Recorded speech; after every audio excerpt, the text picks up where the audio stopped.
What's up, guys? Welcome to Real Remote. So as you can tell by that title, I bought a project vehicle. I want to be like every other YouTuber on the planet. So behind me, I have a 1995 Isuzu Trooper.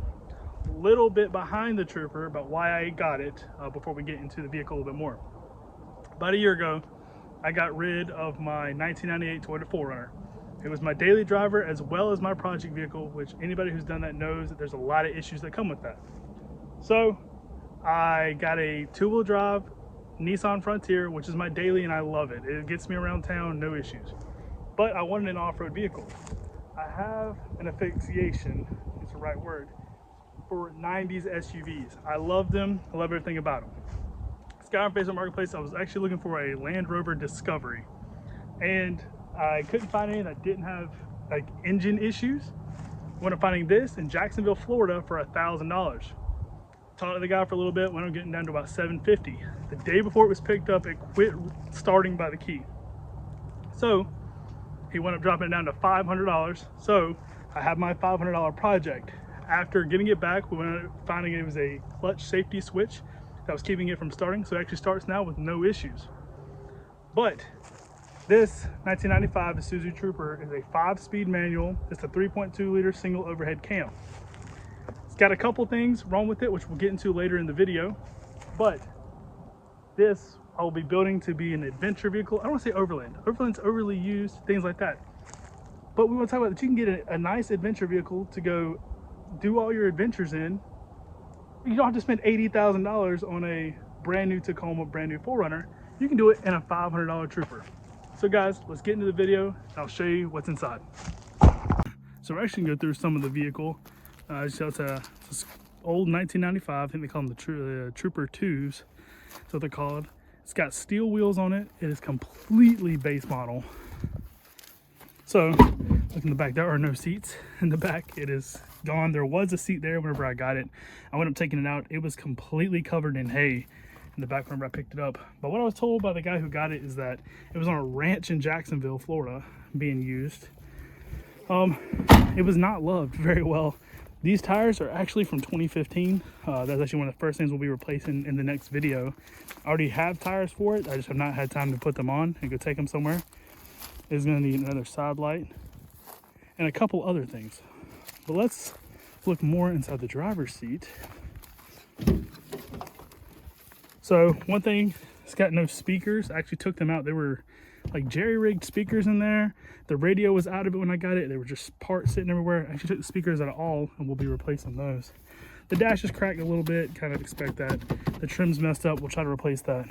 The biggest thing that I'm gonna have to go through next is that only that window over there works. All 4 of the other cranks are all broken, and they are very hard to find. So that'll be a big thing that we're gonna get into next. I was trying to find those regulators online. You can see these are all held up by these, which is really difficult to, want to drive every day if I can't get it down. The AC does work in this vehicle, that I've come to find out, so that is a nice plus. There's also these side mirrors. There's not one on there, and there's a stick on there, but I actually found those on Rock Auto, so I'll be ordering those soon. Now let's dive into the engine bay real quick. All right, guys, we're looking under the engine, under the hood. So it is a 3.2 liter single overhead cam Isuzu motor. It is pretty basic. There's not much going on with it. One thing is there is a cold air intake, so we're gonna try to be replacing that and finding stock parts. The timing cover is completely cracked. So on the, I believe it was like the 91, it's like 96, I could be completely wrong in the years, I'm still learning. But they had plastic timing covers, but the 96 and 97s had aluminum. So I'm actually gonna buy some aluminum covers, put those on there so we don't have to worry about that anymore. The timing belt was just replaced though. Right after I got it, I actually went to a shop and had that replaced. It's still running a little rough. I don't believe it's from timing. The timing's running good. It's got brand new plugs in there, brand new wires. But I believe the alternator down there, you might be able to see it, is completely covered in gunk. So that'll be the next thing I'm going to be replacing underneath here is the alternator and that timing cover. So now we are inside of the Trooper. Don't worry about the thighs being out.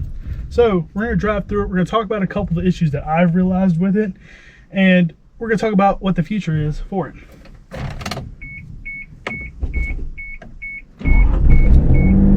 She starts right up. Doesn't have any issues. Seems like the starter's just fine. This seat's actually kind of broken. There's actually a middle spring missing in it.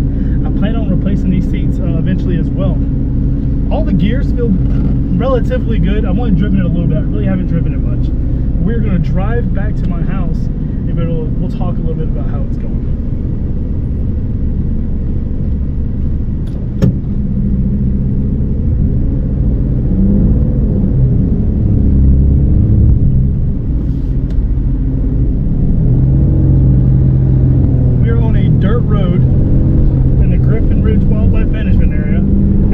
Got stuck getting into some soft sand coming in, so I am going to take it real easy. We're not going to try to rush getting out of here. I actually saw a truck come in not long ago. The gears feel fine, but what I do believe it has an issue with is U-joints. The U-joint, it does, every time I shift in the gears it kind of shakes. Feels like it's not catching right.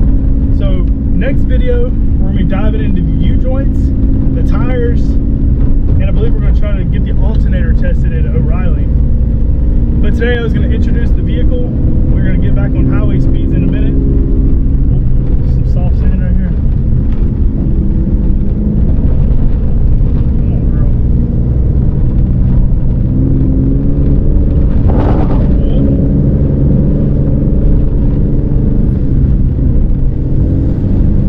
In the second gear, I'm on this dirt road, a lot of soft sand in here.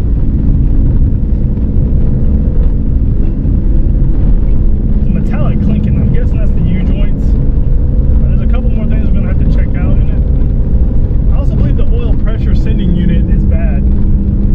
It is reading 0% oil pressure, which I know is wrong. So that's something else we're going to have to check eventually too. Here we go, some soft sand right here.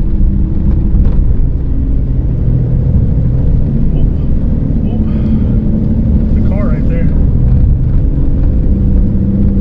Get back on this highway right here to go back into town. The AC does work in here though, which is super nice. I was worried it wasn't gonna have AC, but it actually cooled down pretty quick. Now we're coming out of the wildlife management area. We're gonna get back on the highway and get this thing up to highway speed. So we're gonna go right. Totally forgot.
Well, that is it for the video today. I hope you enjoyed it. I know it was a quick video. We're just kind of going over introducing the Trooper to the channel. Next video, we're going to be fixing a couple things, taking it to go get new tires on it. We're going to check the alternator. I might do a couple other things. We'll just see what's going to happen. But make sure you like, subscribe, and catch me in the next one.